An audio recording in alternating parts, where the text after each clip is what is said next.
Good morning, good afternoon, and good evening, ladies and gentlemen. Wherever you are in the world, welcome back to The Caring Economy with Toby Usnik. As you all know, we like to focus on social impact and the role of business in society. Today, I'm honored in that spirit of having as our guest Beata Gutman, who is the founder and CEO of Grasshopper. Grasshopper has its fingers in many different pies.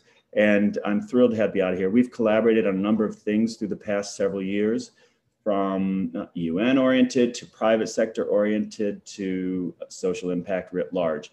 Beata, welcome to The Caring Economy. Thank you. I'm so honored to be here with you, Toby. Quite excited to have the conversation.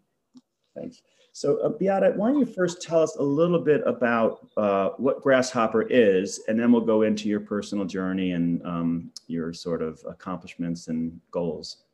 Thank you.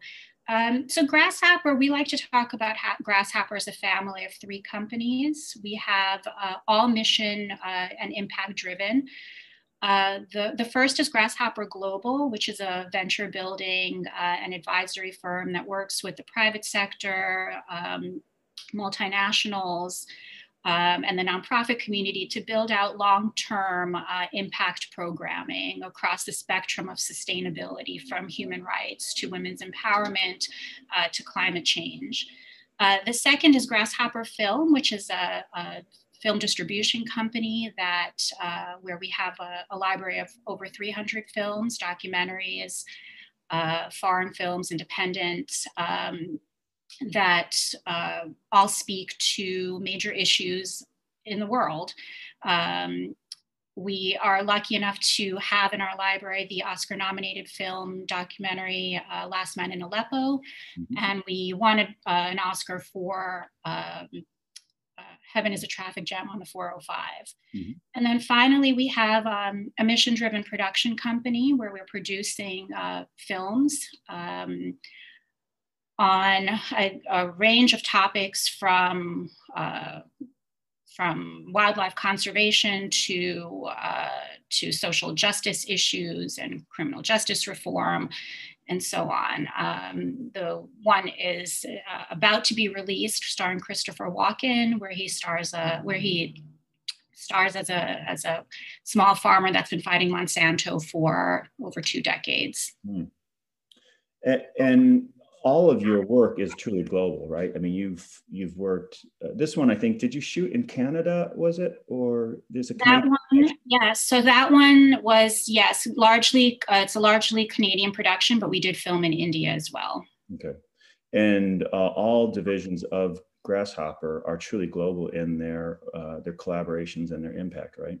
Yes, yes. We have programs in Kenya, in Mexico, truly everywhere, and in large part through strategic partnerships that we have with like-minded organizations and other advisory groups like ours. And you and I are both, I think, internationalists at heart. I want to come back to that with your personal journey in a moment.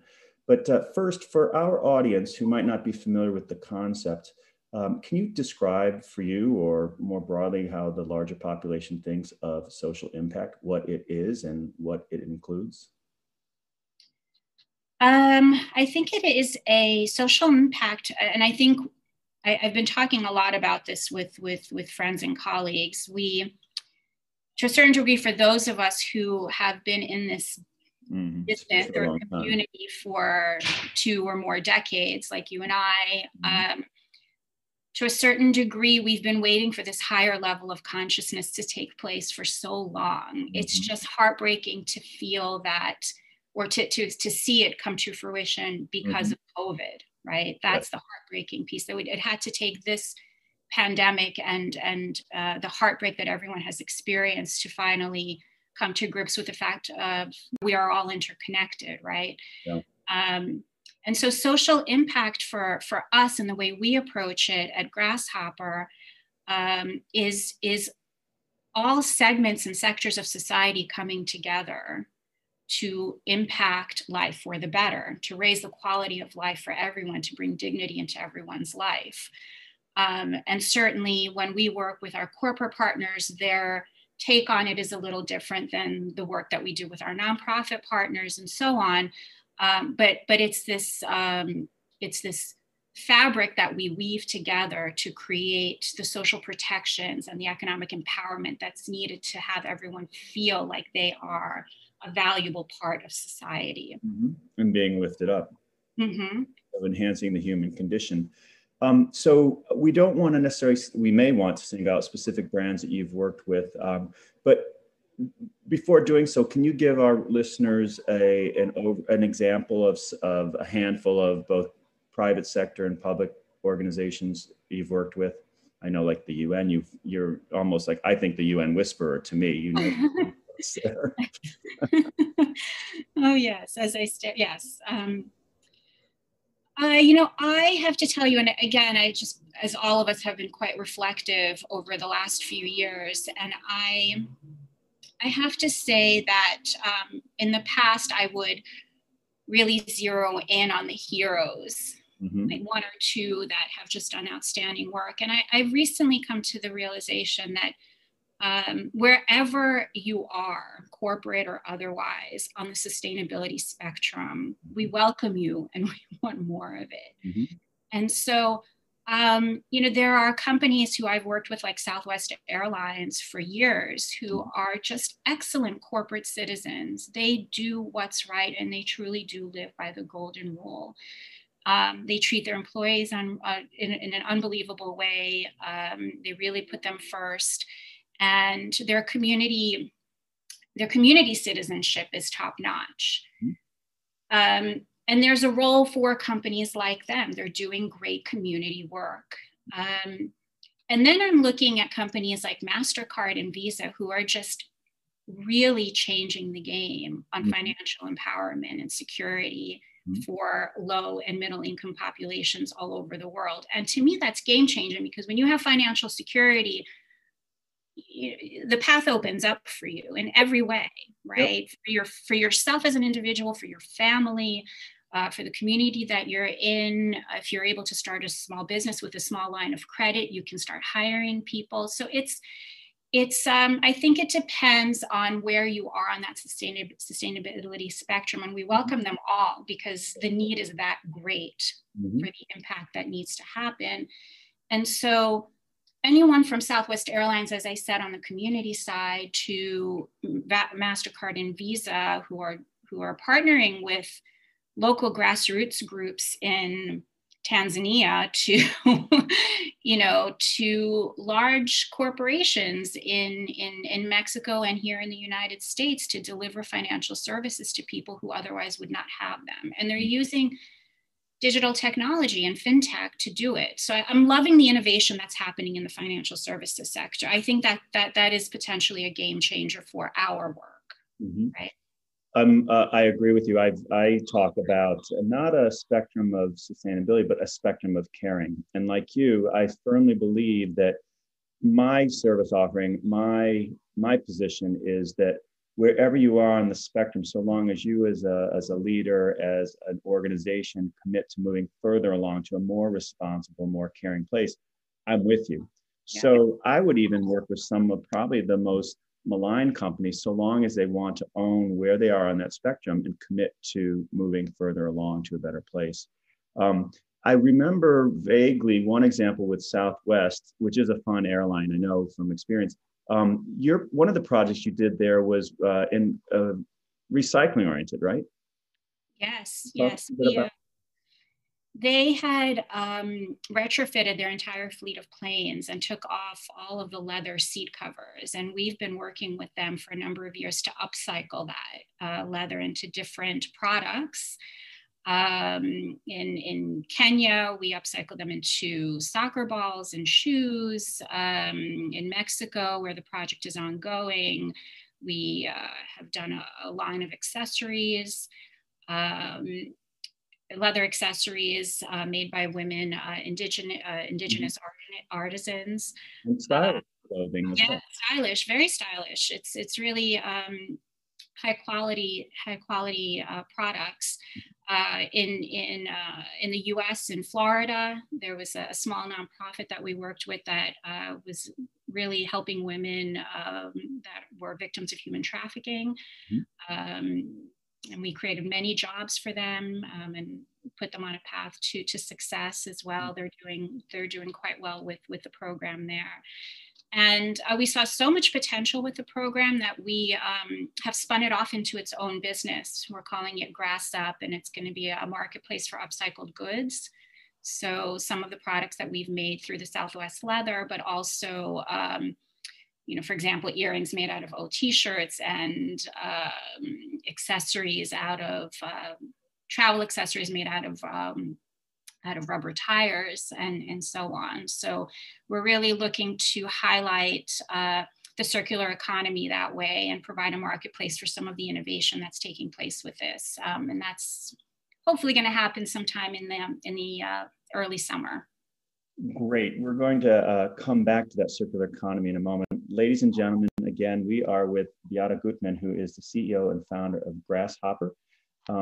We also want to take a break one moment for our sponsors. Ladies and gentlemen, again, I'm glad to have my pal and friend, Beata Gutman here, who's the founder and CEO of Grasshopper. So Beata, when you are counseling a corporation on a nonprofit partner to work with, or a set of nonprofit partners, what are some of the barometers or measures you look for in order to endorse them? For example, do they need to be registered as a 501c3? Do they have to have the top rating in Charity Navigator? How do you know that your recommendations are grounded with really responsible practices? Yes. Thank you, Toby. I think some of the great nonprofits that we work with and that we have created partnerships with, whether it be grassroots nonprofits and community groups to some of the larger institutional nonprofits and foundations, what we look for is specifically their executive leadership, mm-hmm. and how committed they are and how they lead with integrity. It's really important to us, because just because you're a nonprofit doesn't mean that your executive leadership really lives by that golden rule. Mm-hmm. So we really look for that. Second, we really do take a very close look at the administrative capabilities or performance. Exactly, and the management of their programs, and how efficient they are with the resources they have, and how efficient they will be with the donation and or grant that we will be giving them. And so we work very closely to make sure that that the money is really going to the actual program, to the actual work on the ground, and so on. Mm-hmm. So are some examples that you've enjoyed? And I will just also say, sorry, there's also needs to be an alignment of values, mm-hmm. as well, right? And that's really important, and actually takes a lot of time. Mm. I would say that these nonprofit partnerships take a good 8 to 12 months to really solidify and gel, because there needs to be that trust building and understanding of how the two parties, or more if it's a multi-sector partnership, mm-hmm. will work together. And there's a lot to work through on that. Mm-hmm. And you have some recent ones you've worked with, you like a lot, nonprofits. I think First Book was one. First Book is an excellent organization. We really love the work that they're doing, and we'll be announcing something large with them in just a couple of weeks. But their administrative team is small and mighty, which we liked. Mm-hmm. And the impact of their work is just great. The amount of books that they're able to get into the hands of so many kids in the United States is just, it's remarkable and important, especially during the pandemic, right? Yeah, and the impact is so great, right? You teach a kid to read, you can change his or her life. Mm-hmm. So ladies and gentlemen, again, we're with Beata Gutman today here on The Caring Economy. She is the founder and CEO of Grasshopper. I want to ask her about one of her really exciting initiatives, Humankind. But before we do that, I first want to ask her about her own personal journey and how she got where she got. So Beata, tell us a little bit about your life journey and your career, particularly the pivots, the mentors, and why sometimes you went left when others went right, or vice versa. Oh, my life journey. Okay. So, all the way from the beginning, Toby. Wherever you want. I know your parents are Russian emigres, and so that gives you a real, I think, internationalist perspective. So yes, I was born in the Soviet Union. My family came here. My parents, my sister, and I came here in the late '70s. We were refugees, and we were relocated in St. Louis, of all places. We then moved to New York, and I grew up in the city, and I've been here my whole life. Even went to NYU. And am a proud New Yorker, and love everything that this city is. And so I went to NYU, and then I stumbled upon a small organization back then. This was over 20 years ago, called Eurasia Group. Mm-hmm. And stuff. yes, and so I was one of the first staffers at Eurasia Group with Ian. It was a very, very small group. I think 3 people at that time, if that. And we had worked hard to establish, to realize Ian's vision of Eurasia Group being this political risk group, and had done a lot of work in economic development in the former Soviet Union. As you remember, the wall had just, the Soviet Union had fallen at that time. It was the wild, wild East. There was a flood of interest in that part of the world. And so we worked very closely and at a very high level to bring investment to Russia and the former Soviet republics. And then I had gone over to Reuter Finn to work predominantly on UN agency accounts. It's great PR agency. Yep. Yeah, and had worked, at the time, David Finn was very close with Kofi Annan, and so there were a lot of different, very interesting projects that were coming our way, and so had worked with a number of UN agencies for their different campaigns, human rights and otherwise. And then was recruited by Edelman. Edelman's firm, which is great. Yeah, been there for a very long time, growing their corporate responsibility division. So I grew up with the corporate responsibility discipline, if you will, and have watched it, and I hope also influenced it over the years with the different programs and companies that I worked with, including Samsung and GE and so many others. You absolutely have. Again, ladies and gentlemen, we're with Beata Gutman, who's CEO and founder of Grasshopper, and we're going to take a quick break. 5, 4, 3, 2, 1. Again, welcome back, ladies and gentlemen, with Beata Gutman from Grasshopper. She is a friend and a collaborator I've worked with through the years. Beata, tell us about your latest incarnation, I shouldn't say incarnation, but your latest pet project, which is Humankind. So Humankind has been a project that we have been working on for some time and had really big plans for it pre-COVID, including a very big launch at the Tokyo Games last year. We have adapted Humankind to become this, I'm really so excited about this, Toby, because you know me well, and it's a movement. It's a movement to build empathy around the world, and we have a number of ways we're going to be doing that, through popular culture, through an impact investment fund, and through different trainings and seminars, and humanitarian responses that are all meant to, over a very long period of time, begin building a more empathetic behavior among all of us. And it's a long-term project, but we have a number of great partners already on board, including Save the Children. We're going to be doing a lot of exciting things with. I'm very familiar with the earlier incarnation because we were collaborating on it a bit, and I'm very excited for you and the colleagues there at Grasshopper, Beata.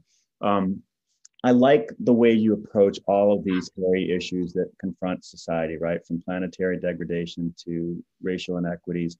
you not only do the storytelling in such a gifted way with film but events as well, but also the investment fund is so smart because the generation of leaders that's coming up want impact and they want to roll up their sleeves. It's been my experience, my observation. So I like the fact that you're offering them something that's not just get on board, raise a flag or do a protest, but also you can put your money where your mouth is and you can do it with trusted partners, and do it globally or do it locally, right? Like you have a way through almost like a matrix of giving everyone the opportunity to help move the meter. That's exactly right, Toby. You nailed it. And we know, the way that we have structured humankind, we are, as everyone knows at this point in building these types of movements, there's an awareness piece, there's an education piece, and we're doing that. And that's really important.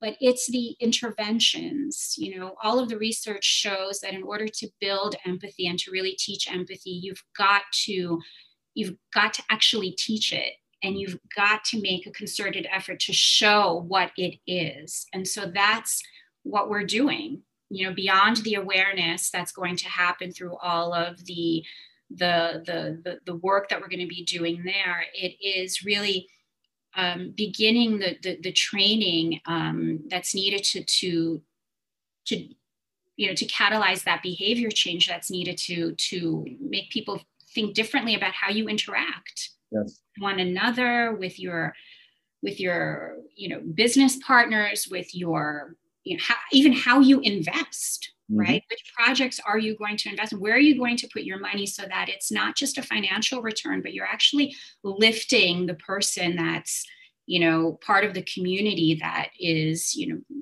that's in need.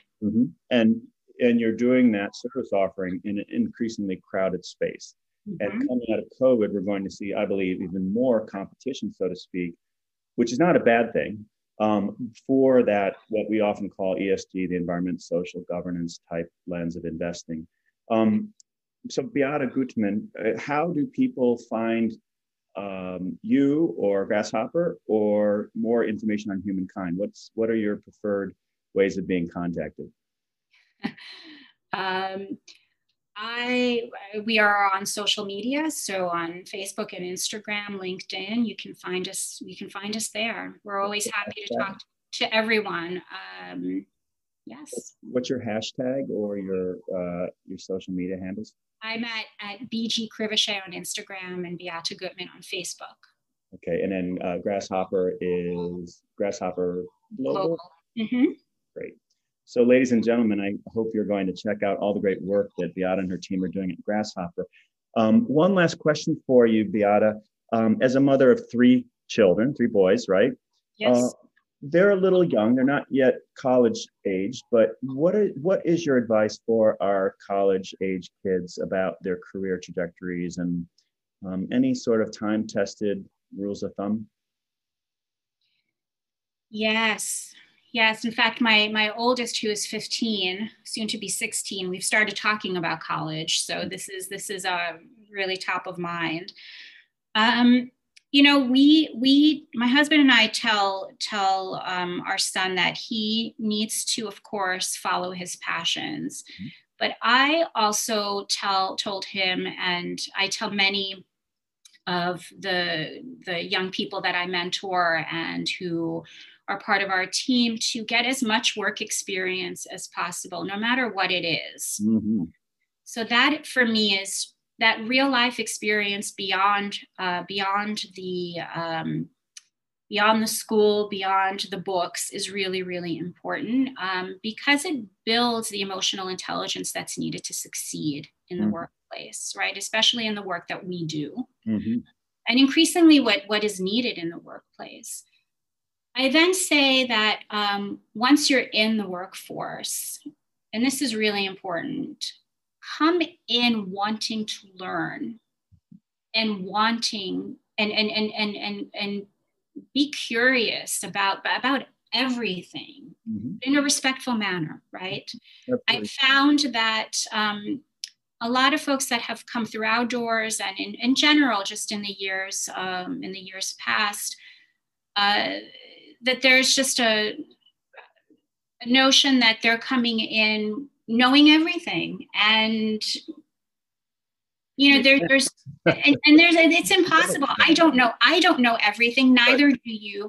Right. And the world, especially after COVID, has flipped on its head, so nobody knows anything. Right. And we're rewriting the rules for it all. So come in with an open mind, one that where you're curious and you want to learn, and you want to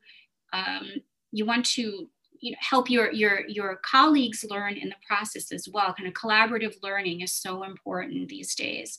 So that is the mindset. Go out there, get some experience, no matter what it is, even if it's a retail gig. Absolutely. That was one of my first. It's funny. It's one of my first jobs. Was a retail gig at Beata Gutman, and I learned so much from it. Well, and that's the best of the best, right? If you're going to learn service, Bergdorf. I was at NYU in college, and I just it was great. It was great to understand that the interpersonal dynamic and what sells and what doesn't, and all of that. So that's really nice, Beata. I also, as I've said on other interviews here on the Caring Economy, I believe my purpose, and I think what binds us together, is this expectation that we are here to serve, right? In all kinds of ways we're doing it, whether you start out at Bergdorf Goodman serving, or caddying at a country club, serving is it. I think that is the way forward, serving others. And I think we're going to really have that reinforced coming out of COVID. So I'm very optimistic about this generation that's coming up, and I'm glad that you've shared some of your insights here today with them. And humble. I think these types of experiences are humbling, and you need to approach life that way, with curiosity and a humbleness, and a respect for others that is severely missing days. And one of the main I would say one of the main drivers of why we have invested so much into the Humankind platform. Yeah. Two other quick tips I would add in my sort of distillation through the years is, one, eye contact. Look someone in the eyes and see them. If we can start to see the other, that's going to bring real honesty, and I think healthy exchanges between us. And then I've said for decades, all my friends can tell you this, the most attractive thing anyone can wear is a smile. Yeah. So just be humble, be curious, wear a smile, take interest, genuinely look the other in the eye. So thank you, Beata Gutman, CEO and founder of Grasshopper, for joining us here today on the Caring Economy. I'm going to let you have the last word if there's anything else you'd like to say. No, I just I know that everyone is quite heartbroken over the events of the last year plus, and I'm approaching this year and hopefully the following years with a cautious optimism, which we all need, and hope that we just open ourselves up to one another and look at each other with a new perspective. Cheers to that. Thank you, Beata Gutman. Thank you, Toby, so much.